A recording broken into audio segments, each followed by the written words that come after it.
Hey everyone, welcome back to Crypto Cash. Thank you so much for joining me here. I hope you're having a great day. Let's take another look here at Avalanche, double check a few important factors. This coin is taking off right now. It is retesting its descending trend line from a macro perspective. We'll look at that here in a minute, but the key takeaway here is that it did not pull back as hoped for an entry in that 1950 to 2050 range. That fair value gap still exists, so please be mindful that we could still see some retracement here, but the truth is definitely looking like it wants to continue higher.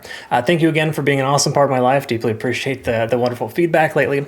Comment below if you feel like the microphone is better. I got a new microphone. Hopefully it's working out pretty well. It sounds better to me. Just want to make sure it sounds good to you. Let me know. Okay, so 2250, that's kind of where we're at there. This local area of liquidation that I mentioned is potential resistance is 2220. That could be the new low for us, okay? So 2220 could be that new low, but we see majority of that liquidation has been swept. There's a little bit left at about 2375 at $24 mark. So that would be basically the next potential target for us, that local high.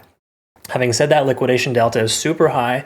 You never short into this. You want to wait for the price action to pull back to consider a long if it were to even pull back at this point. It's looking super strong though. Not really a good consideration for trying to fight against that current, if you will. So shorting into this makes no sense at all. It's just not recommended, especially with Bitcoin breaking bullish at the $88,000 mark. It's broke its descending trend lines, more likely than not to continue higher. If that continues higher, I think coins like this will continue to surge.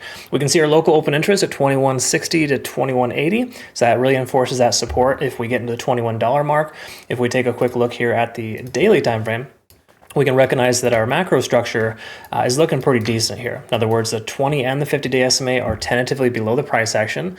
The 20 is officially below, and we have our macro point of control at 1850. So we got 1850 for a support. We've got $20 here roughly as that local high treated as a new low. And then we've got this descending trend breakout. So hypothetically, we're on the right track here. I don't want to get too ahead of ourselves and say that we're fully bullish, but we're mostly there, okay? And once more, from a daily perspective, majority of everything here is very positive. Stochastic swinging up, MACD's converging. We've got the money flow index above the price action, or above the RSI rather, and we see that reflected here on the 4-hour too. The key takeaway here is when we see RSI up over 70, you do not short into it, and you consider keeping your long position open. So the common rule of thumb is until that crosses below 70, you don't secure profit. That's an easy way to understand it. So at this point, do I recommend taking a long?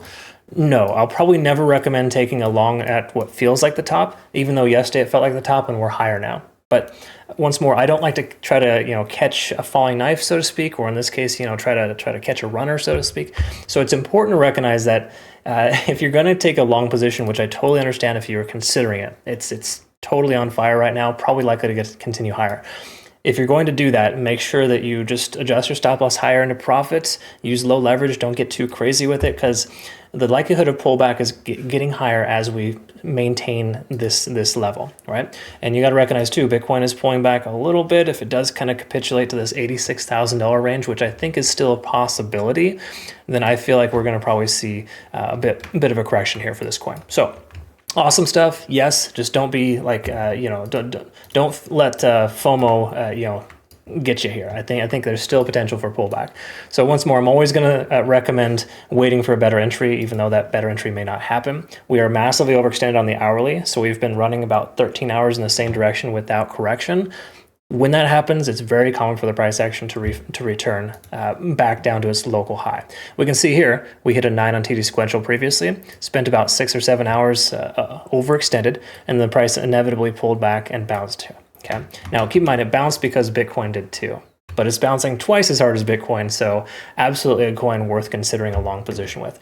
While we don't have a current AVAX trade open right now, we do have some nice profits from Near Protocol, Ethereum, Litecoin. We secured that profit a little early, and then of course Bitcoin and a few other trades too. What I think is SUI as well. Granted, those were from last week. I haven't opened any trades this week yet. I've been waiting for the price action to pull back a little bit further before I do, and that's not really happening with a lot of coins that are taking off right now. So that's perfectly fine by me. I don't have any FOMO at all, but I totally get it if you do. Just try not to get too crazy right now, because every time we've seen this happen in the recent past, within the last 2 months, majority of these pumps have been fake outs. So just be mindful of that. Secure profits when you can. It's important to make sure to do that. Either way, I'll post a playout chart on our Twitter, Telegram, and Discord here for this coin. It'll be available here, obviously, if you're not familiar. Make sure you enable notifications, and be sure to also check out Bitunix, folks. These guys are phenomenal for not just newer reward members, but every month we have new trading competitions. We're going to kick off with a new one here next in April. So it's awesome stuff. Stay tuned. I'll post that update information through our social medias. Hope you have a great rest of your day. Deeply appreciate your time. We'll see you next one. Take care. Bye-bye.